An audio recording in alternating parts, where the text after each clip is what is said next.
Today's episode of Vice Versa, we're going to be talking about buses being used for vehicle-to-grid, Amazon's autonomous car reveal, EV battery prices hitting a new milestone, EV sales surging in Europe, and VW's CEO being a little bit on the hot seat.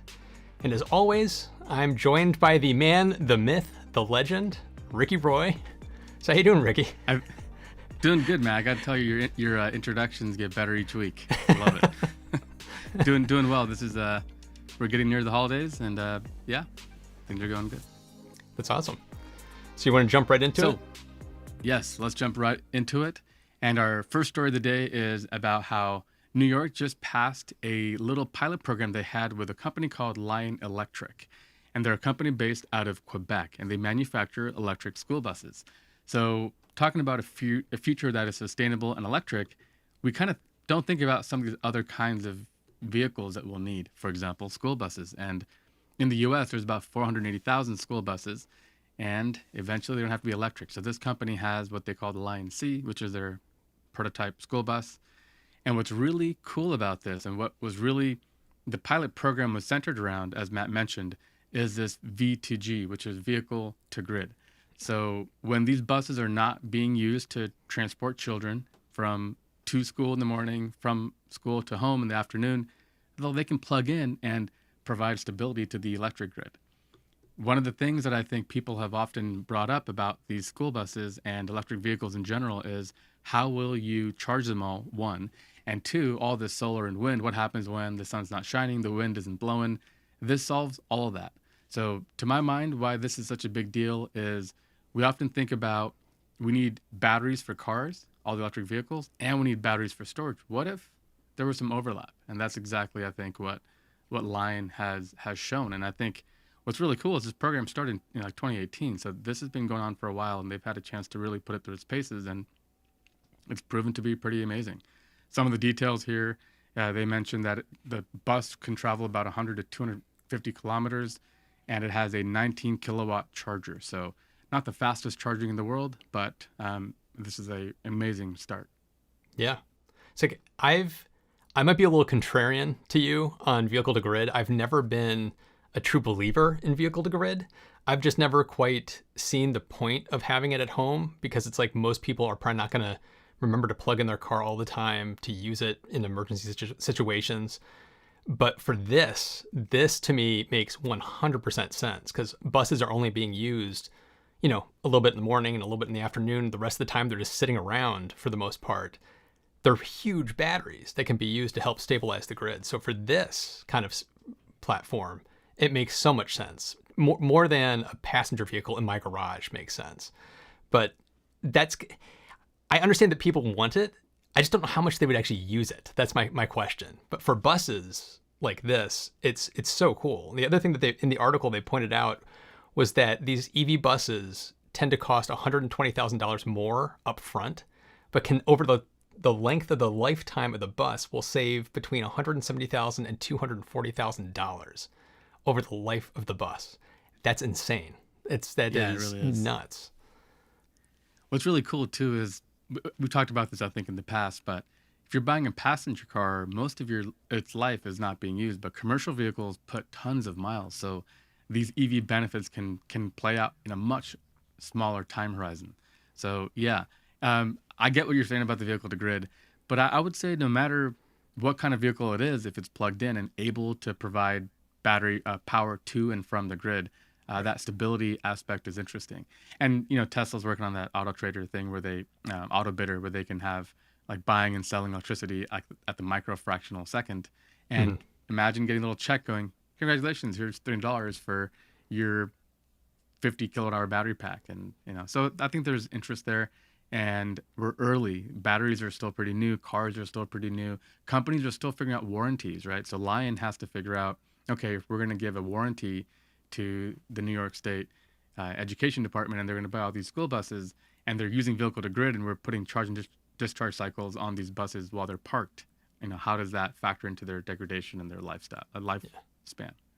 So there's questions, but interesting. I was going to say the other interesting thing part of this is that the utilities are helping to fund some of these programs, which makes perfect sense because they're going to get a huge benefit out of it because they'll be using batteries. So like in the article, they talked about Virginia getting school buses with Dominion Energy down there. And it's like, makes perfect sense. The utility would want to fork up some money or some rebates or something for the school districts to help do this. So it's not like the school districts are going to have to just pony up all the money on their own. So this is a very cool. I thought this news was awesome. This was a really cool use of vehicle to grid. Yeah. Companies not in the U.S., other countries, different types of industries, commercial, school buses. Yeah, there's a lot to like about this story. Yep. Next up. And the company will be filing an IPO eventually, so we'll talk about that when it comes. But definitely. Next up is Amazon revealing their new autonomous vehicle. And this one, they recently bought this company. Was it Zoox? I think that's how you say it. Yeah. Yeah, they just recently acquired this company, and this company has been extremely secretive over what it's been doing. And so this is the first insight we're getting into what they're doing. And they've revealed these kind of crazy looking like city, platform style cars, which have LiDAR in all the corners of the vehicle. And let me pull up some of these images because they're just really trippy. It's just like this just little box on wheels with LiDAR on the four corners. And these are meant for city driving. And the wheels are bi-directional, which will help allow the car to kind of get into tight spaces and change directions anywhere it needs to go. So it's going to be very nimble. It's going to be able to get into tight spaces, and it's really kind of cool. The inside, it's just like a little tram car. It's just like little benches. It's not no frills. But what I thought was really interesting about this was the company has touted its safety record because this is a bidirectional vehicle, it had to invent and design very specific airbags and safety systems for this vehicle to make it super safe. And they say it's going to get a 5-star safety rating. And the other part of it that I kind of wanted to bring up is the fact that it's using LiDAR. And of course, there's this hot debate with, Elon saying LiDAR is a crutch. And here's this company, Amazon, buying them, and they're all about autonomy and LiDAR. I actually think that this is kind of a potential winning formula here, because this is not a passenger vehicle. This is not going to be something that you're going to be buying for your house. This is something that's going to be deployed in cities by taxi companies, the cities themselves. I could see this being used around airports to get you from one gate to another, that kind of a thing. In those kind of situations, you're going to probably be doing high resolution mapping, and you're probably going to be doing things that this is going to be a tailored fit for wherever it's going to be used. So it doesn't really matter that it's LiDAR or not. And the fact that it is LiDAR and it is a crutch probably means they can bring this to market pretty quick. The downside is they haven't said when this is coming to market. They just said it's going to be starting to be used around, I think it was Las Vegas, Foster City, and San Francisco were the first 3 cities, but they didn't say when. So really kind of interesting take to see Amazon kind of storming onto the scene from nothing previously. Yeah, I think we're going to see a lot of that where companies will be buying up companies, and there's going to be kind of a little bit of a consolidation. But Matt, I think it was you mentioned last week talking about how there's going to be all these cool new takes on cars, which we've never seen before. We've always had front, trunk, hood, wheelbase. We've had this kind of image of the car. But if you don't have a driver, you don't need a steering wheel, things can completely change. Like, for example, all 4 passengers looking at each other. You kind of mentioned like a tram car, like a coach bus, or like a train car. Completely different image of what it looks like. And if you're going to be traversing in small cities, especially like, to my mind, like European cities come to mind, there's no forward or back. The car, the motors, you just change the voltage, the current, and it spins the other way. So the car can kind of travel around, and I almost imagine maybe like 4-wheel steering, so you could like kind of do the little crab walk and park in really tight spots. This is a reimagination of what a future car that doesn't need a driver, or a car that isn't built around a driver, would look like. And it's very exciting. And it makes me kind of think, when we talk about robo-taxis, this is what I envision that we'll use. We're not going to use like a Model 3. The Model 3 is made for me, my family, you and your family. It's not really perfectly built. It's not tailor-built the way this would be. So this is really cool. Any news? Do you know if they're ready to ship, or is there any like timelines as far as? No timeline. So early days. Yeah. Okay. Yep. Well, next up, I think is going to be your story. I think. Yes. All right. So this is a kind of a bittersweet moment probably for us. We've been talking about this kind of holy grail, this point where electric batteries and batteries that go into cars, and not just at the cell level, but at the pack level, could reach prices of $100 per kilowatt hour. And you've probably heard this number before, and it basically just comes from the idea that you hit that price, and what you've got is you have price parity with gasoline cars. The manufacturer of gas cars, when you factor in the fact that you don't need a gas, the engine and transmission in gas cars is more expensive, but the batteries are more expensive here. But when you factor all in together, you've got price parity. And that is pretty much the point where the final domino falls, and like who would be buying up gas cars. And this is all good news, but there is a but, and the caveat is that we've hit I should maybe led with this, but the but is that this is for commercial operations. So what that really means is when you build an entire cell to pack, when you're building it for, let's say, for example, an electric bus in China, the the logistics and the packaging challenges are a little bit different. So the costs kind of come down compared to all the tighter spaces that you'd have in like a passenger car. So for electric buses and other commercial applications, we're there. And current estimates, I think, from some of the studies I've been seeing, put the current price for like passenger vehicles at around 137 kilowatt hours. So dollars per kilowatt hour. But the interesting part will be to see where Tesla's news, maybe the 4680 cells, how that will change the game and where prices go from here. I really think we're going to have a dramatic drop from here. In the next 2 years, I think battery prices might even be like $80. We'll see. Yeah, the Bloomberg NEF article that was referenced in these articles that we were talking about, in that study, they had said something like breaking that $100 barrier as an average by 2023. So it's not even they're saying it's not too much longer to wait before a huge number of EV manufacturers have broken that barrier. So I think you're probably spot on that Tesla may get to $80 some or something like that in the next few years, because that's going to help pull that average down for the rest of the industry. But I liked how you kind of left the but out until you had gotten all the way into the story, because for me that was the eternal optimist. Yeah, because it is funny how it's was it lithium phosphate? That's what the battery was. Yeah. So the chemistry benefits are also a little bit cheaper as well. Yeah, it's a cheaper chemistry. It's for larger format batteries for buses. So there's a whole bunch of like asterisks on this story, but it's still an important milestone. And it's just the sign of things to come. And it's just like one of those things, I've been saying this for a while. It's like we're right at the beginning of that tipping point for EVs. And it's really cool to see this kind of news trickling in. It's like all of us that have been into EVs have been seeing this coming for years.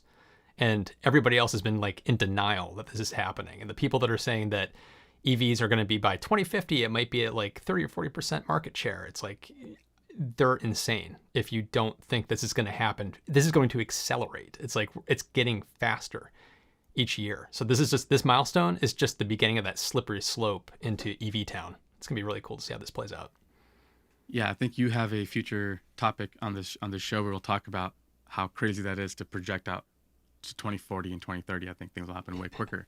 The one risk I could potentially see here is that the demand for lithium-ion chemistries, all the various chemistries of batteries, is going to go through the roof. Everybody is building EVs. And so even if the manufacturing operational costs go down and the capital expenditure requirements go down and there's more supply, imagine if just the demand goes 10x and suddenly the prices could creep back up. I think to me that's the only risk, is if the supply can't quite keep up. But I see these prices dropping for all the right reasons as far as manufacturing goes.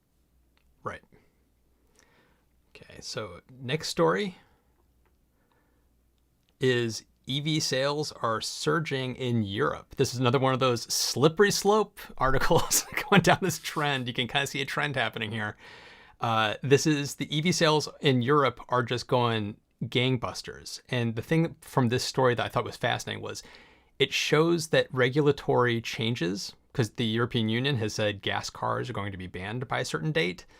And they're releasing so many different EV cars in Europe that they're not bringing here. And it's just looking at some of these charts they included here, it's nuts when you look at what's selling. The top 10 cars, here's the text list for everybody to see. The Renault Zoe is number 1 of the top 10 selling right now. Number 7 is the Tesla Model 3. So there are 6 cars above Tesla in Europe right now for best-selling cars. Now, a couple of these are brand new, the VW ID3 and the Mazda MX-30. But just look at the selection you have in Europe right now for EVs.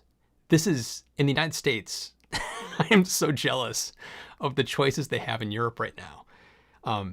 The most important part of this is that the European Union has those regulations, and it just goes to show you what we need to do around the world. It's like we need this in North America, Canada, and the US. We need this in Australia. We need this in, Korea and China and everywhere. It's like, this is what's going to move the needle, because as soon as you do that, companies rise to the challenge and they start delivering vehicles based on what the requirements are. And that's what's happening in Europe. So it's just, please, in the US, please, for the love of God, can we please do this? Because I want to see these over here. It's starting to happen, but yeah, we're nowhere near it. And if we watch Fully Charged, you hear those guys talking about all these models, and you're like, "What? What is this? I've never heard of it." And unless you watch Fully Charged, or you watch like UK or BBC, you would think like electric vehicles or the Chevy Bolt, the Kona. Like there's like 4 options we have here.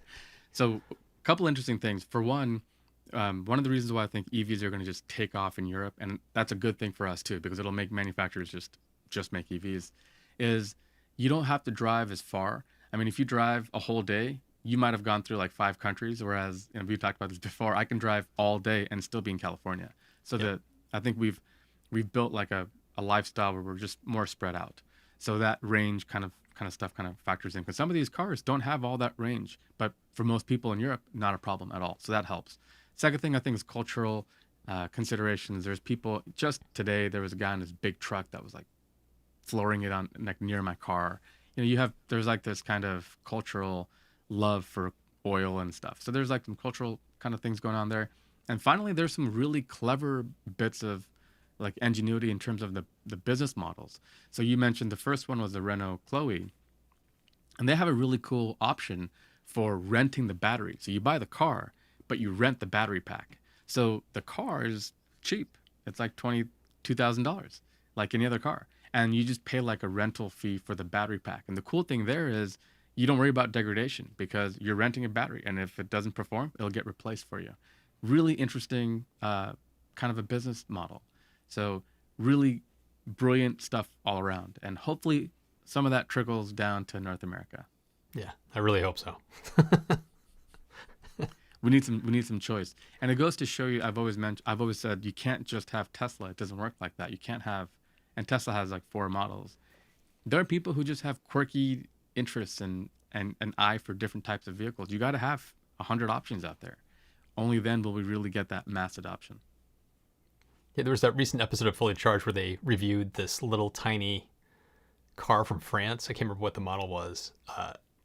It was designed in a way that you don't need a license to drive it. So you could have a 14-year-old kid in France driving it around, and it's this tiny little 4-wheel car it's like smaller than a smart car. It's like you can fit like 2 or 3 of these things in one car spot. It's that kind of stuff that gets me super excited about EVs. These different form factors, different options depending on where you live. That'd be perfect for a city, perfect for teenagers. It's like so many options. But here in the US, not so much yet. It's Let's hope it changes, yeah. Yeah. All right. So next up. The next one is interesting. So this story is about the Volkswagen CEO, which is Herbert Diess, how he is kind of on the hot seat. And it's not all bad. There's some good news here too. He pretty much had this grand pitch to their supervisory board about, hey, we want to make electric vehicles. We think this is really important. And you could just imagine how that must have gone down. First of all, like at any major automotive company, I can imagine how tough that would be. But he's gotten some traction. For example, Arno Antlitz, who's going to be taking over as the CFO, was one of his people. So to his mind, he would like a little bit of control over who has some of the critical roles in the company. And he's getting that. Another mention is of Thomas Schmall, who's on the board in charge of the technology division for the company. And Murat Axel is also one of his people who is going to be head of the procurement for the entire company. So these are people that he wanted to be in charge, and he got approval to do that. So he's going to have kind of his cabinet, if you will, to help with this transitional period, because they're well on their way now. The bad news is they didn't agree to to extend his contract. So I think what this tells me is they're good to give him a shot and to back him and say, look, we see your vision and we're going to let you play it out, but we'll talk about your extension 2 years from now. So pretty much 2 years from now, they're going to look and say, how have things gone? How many all the software problems sorted out? Do you have battery supply? How's the ID3 and ID4 going? Show us your sales, and then we'll reevaluate. So to my mind, I don't think it is a dire story at all. I think he's doing good. He's a visionary CEO, which pretty rare.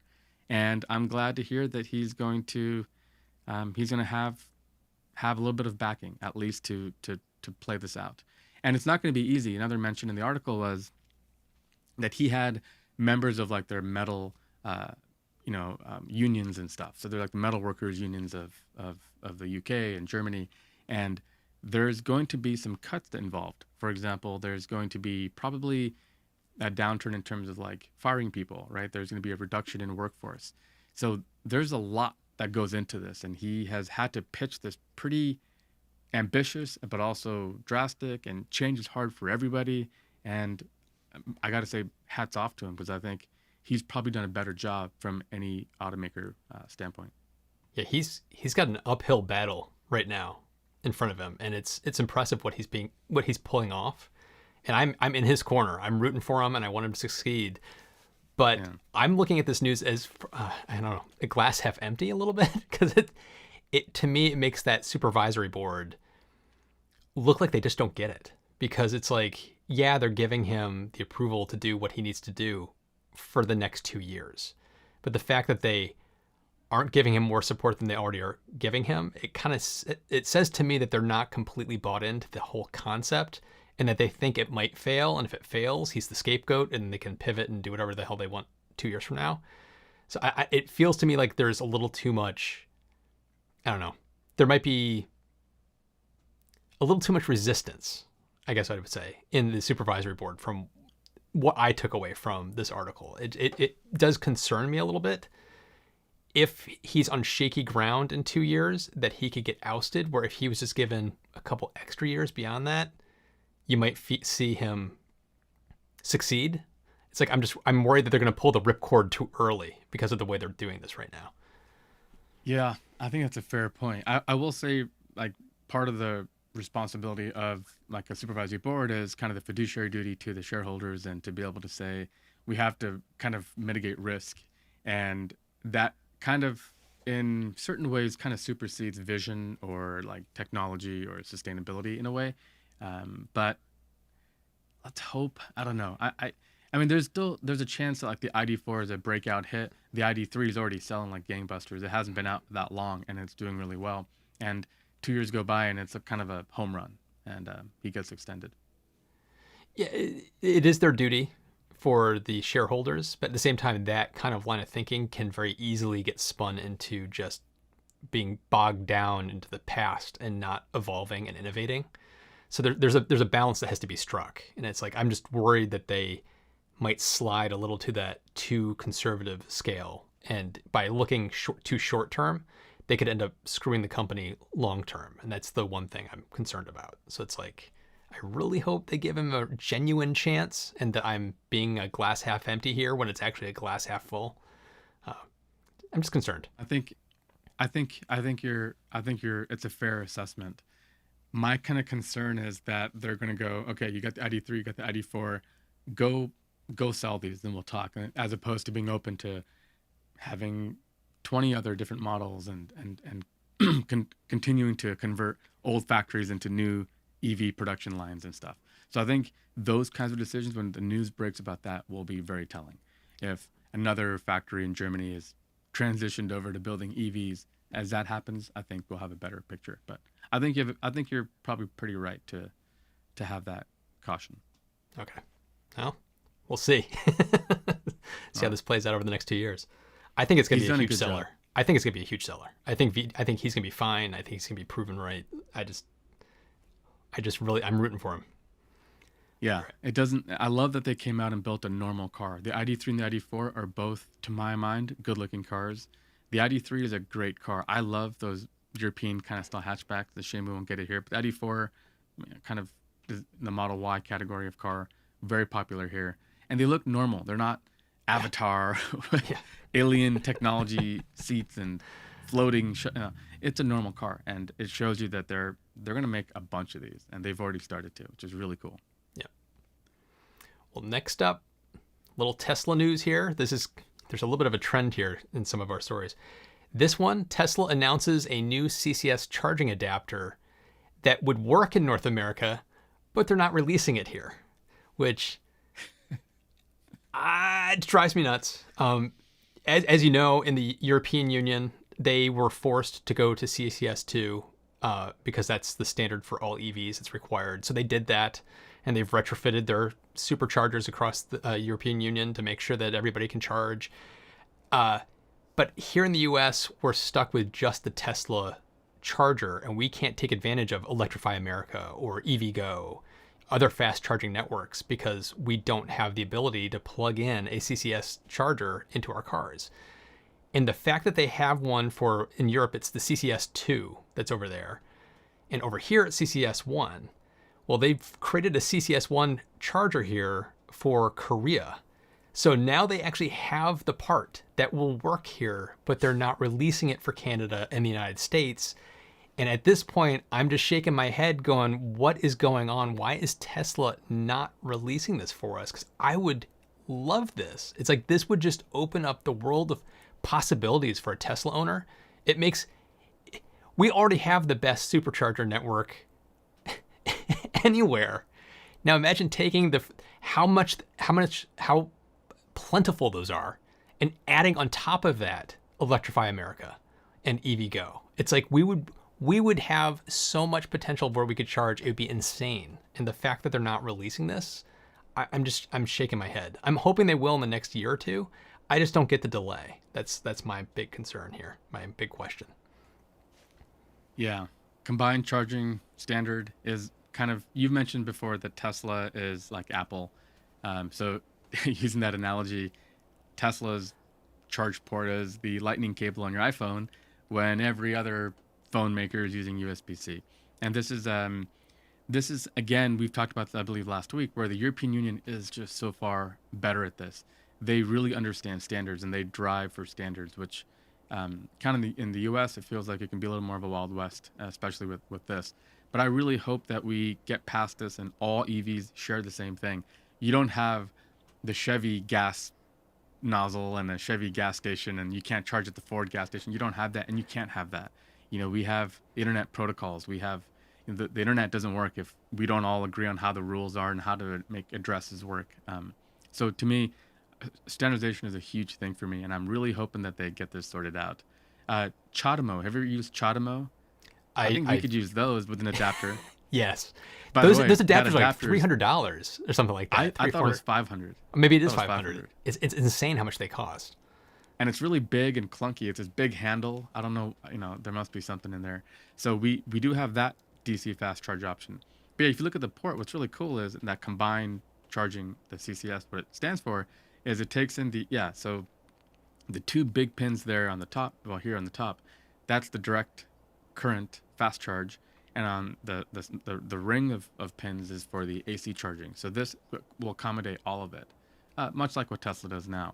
Really cool standard. I think this will work. I mean, when you think about like future proofing of a standard, will it work in the future? I think the CCS standard supports up to 350 kilowatts, which I think for passenger vehicles, I think that does it. I think plenty. we could get by with 350. Yeah. Yeah. And USB 2 to USB 3. They can maybe make it like backward compatible or something. And these are the funny things, right? I mean, imagine in the future you might have to take your car in to have the port changed, and like maybe have like an inverter changed, and now you have the new USB 3 port for charging. But that's kind of But I'm big on standards, and I think Tesla would behoove them to do that. One thing to keep in mind, you mentioned that we have the supercharge network is really vast and quite good. But in the future, is Tesla going to be building charging like as they grow and build more cars? To me, that is a high level of capital expenditure, capex, that I don't know that they need to be doing. If they had a CCS charging infrastructure, you don't have to scale because right now they do. Like with every nth Tesla you sell, you better have another supercharger. Otherwise, people are going to complain about long wait times and stuff. So I think it would behoove them to get out of the game and let all the other networks out there be options. Like, you know, At some point, they might. I mean, that's the way Apple's played the game too. It's like they had the Lightning port, and they created that because USB couldn't do what they wanted it to do, so they created their own system. And then over time, they've been slowly, some of their devices moving over to USB-C, because USB-C, which they're also in the standards body for, does exactly what they wanted it to do. So it's like they're slowly transitioning over when it makes sense, but they don't want to slow down their pace of innovation, so they create their own system so they can move forward as fast as they want to be the master of their own destiny. And then when everything catches up, then they can flip over. I would hope Tesla plays that game too here, where they're blazing their own trail with their own supercharger network. And at some point, when there's enough kind of like other infrastructure in place that can really help support things, that they start to slow down their own rollout. And if they give us CCS2 or whatever the standard is, it's like that is going to be amazing, because that would free up capital for them to do other things, make new cars, make new breakthroughs. But I don't see a point of keeping their proprietary charger when CCS2 does the same thing. There's the limitations just really aren't there anymore. yeah, I agree. I think, and as far as how much, I don't know if Tesla's ever published this, but how much money do they make on the supercharger network? You're buying electricity at some base rate and adding a little bit to it. It can't be that much. And some of these stations have like huge solar installations and mega packs, and there's a huge amount of infrastructure that they have to build out for these things. I think if I'm Tesla, I don't want to be in the business of having I think I build them where there aren't any like strategic locations, but I'm not trying to be in the business of growing an entire network. I think that would be a very heavy capex spend that they don't need to have. By the way, to your point about the Lightning, as far as why Apple introduced it, part of the problem by going proprietary is you lose out on the innovation. So when USB-C came around, Lightning to this day, like my 2020 iPhone, if you plugged it in and like transferred data, it's over USB 2 speed because they never updated it. So their dinky little Lightning proprietary cable is old and bad. Whereas if you had just followed standard, you get all the innovations that come with it for free as well. It's kind of like in software being open source, as you have tons of smart people fixing the bugs for you, as opposed to keeping it all proprietary and being on the hook for sorting it all out. So there's plenty of reason for why I hope they. But there's a whole. This is not. We're not going to get into Apple, but there's a whole. The portless iPhone is coming. So it's like I think they're gonna leapfrog USB-C. So it's like the reason they're hanging on to Lightning so long, I think, is because they're just gonna get rid of the port altogether. So it's just wait. It's gonna happen. I think we're pretty much at time. That was a fun week. Yeah, it was. A lot of interesting stuff. And we may or may not have a video next week, I guess, for the holiday, Christmas. Yep. Yeah, we may be skipping a week. Rick and I still need to figure that out. But that does bring us to the end of this show. So be sure to subscribe and hit the notification bell so you don't miss out on future episodes. And we do a show every Thursday at 5 p.m. Pacific, 8 p.m. Eastern. So we hope to see you here each week. You can chime in with questions. And if you want to listen to the show on the go, you can subscribe to the podcast at viceversa.show. And if you do, be sure to rate and review us on the podcast platform of your choice. Like if you're listening on Apple, make sure to give us a review because it really does help the show. So thanks for watching and for listening. We'll see you in the next one. Absolutely, guys. Have a great holiday week coming up, and we appreciate you. We'll see you next week.